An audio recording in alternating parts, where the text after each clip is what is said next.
Então vamos aí para a efetiva leitura do nosso livro, O Guia do Imperador.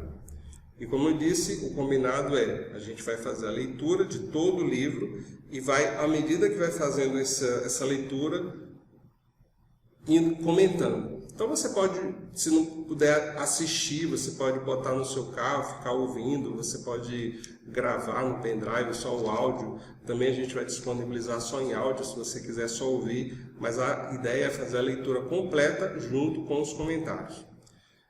Então vamos começar.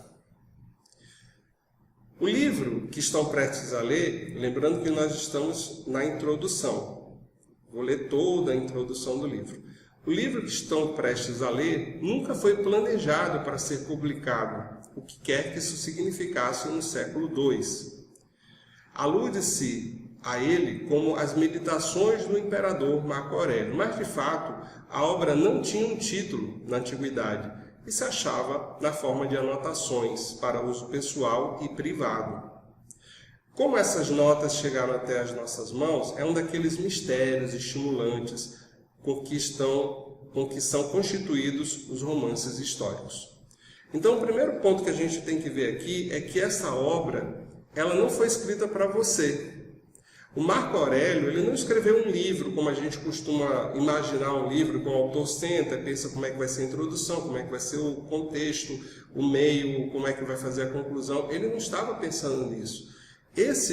O que a gente chama hoje de Meditações de Marco Aurélio, ou Guia do Imperador, que é a versão que a gente está lendo, na verdade, originalmente era um conjunto de anotações, vários pedaços de papel que o Marco Aurélio ia escrevendo, seu caderninho que ele ia escrevendo, anotando, à medida que vinham os seus pensamentos, que ele fazia as suas reflexões.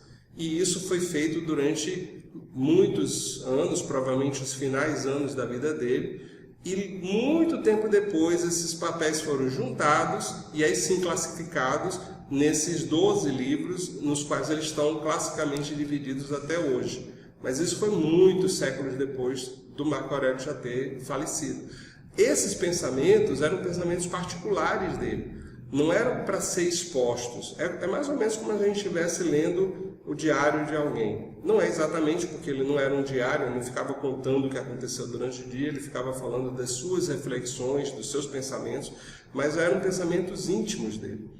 E mesmo assim, olha só, uma pessoa que... Imagine se os seus pensamentos fossem publicados, se os meus pensamentos todos fossem publicados.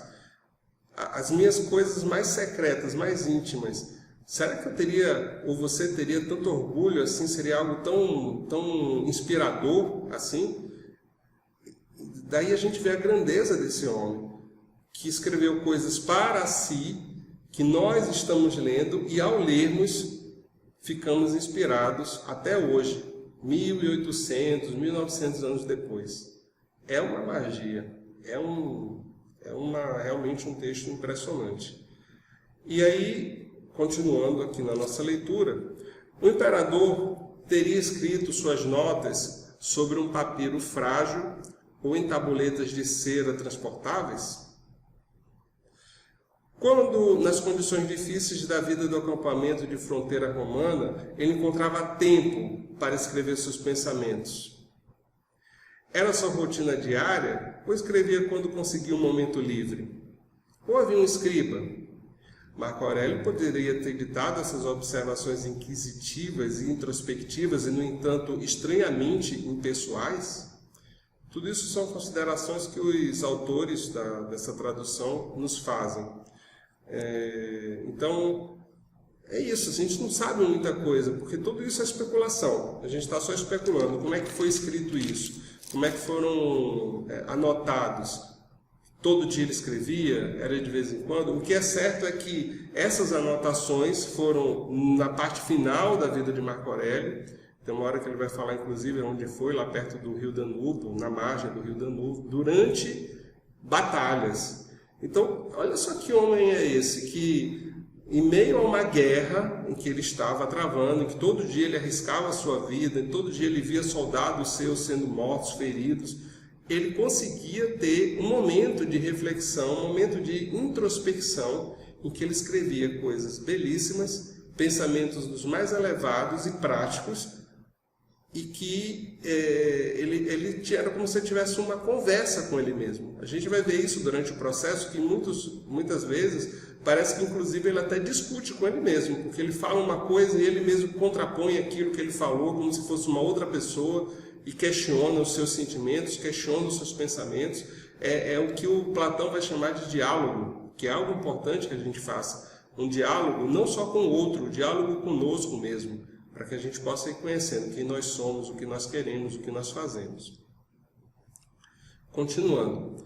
Quando ele morreu, provavelmente por exaustão, depois de 13 anos de uma guerra desgastante contra os germanos, será que deixou instruções para a proteção das suas notas? Será que as confiou a um amigo, um parente, um companheiro estoico? Ou na confusão do momento, elas foram encontradas por um criado e roubadas para depois serem vendidas em troca de pão? Tudo isso são especulações. Nada disso são respostas, são perguntas que estão sendo feitas de como essas notas chegaram até nós. Mas é muito evidente que elas são de autoria do Marco Aurélio, mas como é que elas foram transportadas? Ele está especulando aqui. Será que o capitão da sua guarda as requisitou junto com todos os pertences do imperador no momento da sua morte e depois as devolveu para a família imperial ou para o senado durante o luto? E depois disso, por qual caminho indireto e completamente silencioso elas foram parar nas mãos de um humanista bizantino, aristocrático e erudito durante o reinado de Léo, o sábio? Que é lá que elas vão aparecer, lá nas mãos desse erudito bizantino. Tudo isso conjecturamos, como eu disse, é tudo especulação. Algum tempo antes de ser eleito bispo de Cesareia, Capadócia, em 907, um erudito bizantino e membro da igreja chamado Aretas enviou uma carta a Demétrio, o prelado metropolitano em Heracleia, em Ponto, presenteando com o que descreveu como o livro antigo mais útil do imperador Marco. Todos os nossos manuscritos do século XIV e XV parecem provir deste livro, deste que o Aretas copiou, ou da cópia que Aretas fez dele antes de dá-lo como presente. Então foi graças a esse cidadão, o Aretas, um erudito bizantino, da aristocracia bizantina, é que nós temos hoje acesso ao que nós chamamos de Meditações de Marco Aurélio. O que é mais evidente é a progressão do livro de Marco Aurélio desde a Renascença. As atenções dos humanistas depois da queda de Bizâncio, dos estudiosos Merrick Casaubon e Thomas Gataker, que criou a divisão dos capítulos usadas até hoje, no século XVII, do ensaísta Matthew Arnold e do historiador Ernest Renan, do século XIX, e de estadistas e estudiosos do século XX, asseguraram para as palavras de Marco uma profunda influência espalhada pelo mundo inteiro. Em nosso tempo, figuras públicas tão distanciadas como o almirante James Stockdale e o presidente Bill Clinton elogiaram o livro do imperador e o historiador Michael Grant o chamou de um dos escritos antigos mais argutos e sofisticados que existe e, casualmente, o melhor livro já escrito por um governante. Esse James Stockdale, abrindo um parênteses aqui, é essa figura que está aparecendo aí do lado, a estátua dele. Ele foi um piloto norte-americano, que batalhou, que combateu na Guerra do Vietnã. Seu avião caiu no Vietnã e ele foi preso e passou 7 anos como preso de guerra lá no Vietnã, que era uma condição extremamente difícil para um americano preso no Vietnã, tortura, sofrimento.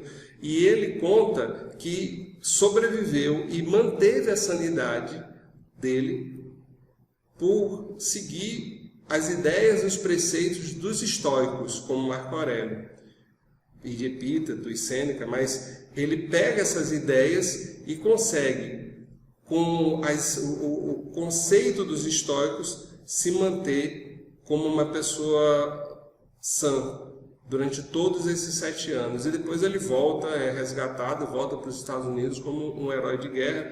Ele vai escrever livros falando sobre isso, inclusive uma obra chamada Tríade do Guerreiro, que vai falar exatamente como ele, usando os pensamentos dos estoicos, consegue se manter vivo, são e consciente durante esses 7 anos de sofrimento como soldado preso lá no Vietnã.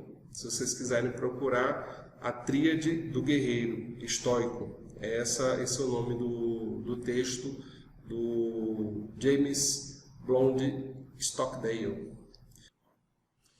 Agora considere o seguinte: acabamos de dizer que Marco Aurélio escreveu toda essa obra bastante extensa até para um imperador cujo objetivo não era ser um autor de livros, não era escrever, como eu disse, ele escreveu para si próprio, mas ele teve pensamentos que são altamente inspiradores, como esses exemplos que a gente viu de personagens como o próprio James Stockdale e outros, que acham os escritos do Marco Aurélio a melhor obra já escrita por um governante, por um líder. E ele é inspiração para muitos líderes. Eu recomendo, inclusive, que quem tem algum processo de liderança, que esteja passando por queira entender mais sobre liderança, seja na empresa, seja como liderar a sua família, seja como liderar a sua vida, os seus projetos, leia com atenção, faça essa leitura com atenção, porque eles vão te ajudar a se tornar um líder como Marco Aurélio, que foi extremamente bem sucedido como líder do Império Romano, apesar de todas as dificuldades que haviam no seu momento. Mas ele escreveu esses pensamentos profundos, no meio de uma guerra, no pior dos cenários, num lugar extremamente frio, provavelmente nas margens do rio Danúbio, lutando durante o dia inteiro com vários pessoas extremamente perigosas. Seus inimigos eram bastante violentos, ele lutava com seus inimigos e como eu disse, os seus soldados sendo mortos, tendo os problemas normais de uma guerra. E como é que uma pessoa consegue manter a mente capaz de produzir pérolas como essas que a gente vai ler em breve, a respeito da vida, a respeito da profundidade da vida e dos seus sentimentos, como Marco Aurélio fez? Como é que você consegue manter a sanidade, manter a sua mente em foco no meio de uma turbulência como essa? A gente às vezes tem dificuldades, tem problemas na vida e já perde a cabeça, a gente já perde as estribeiras e já fala coisa que não deve, a gente já age com as pessoas de uma forma indevida. Como é que Marco Aurélio conseguiu ter sanidade suficiente para não só se manter centrado, equilibrado, mas também deixar uma obra como essa que ele deixou? Ele falava muito sobre a capacidade de controlar a mente.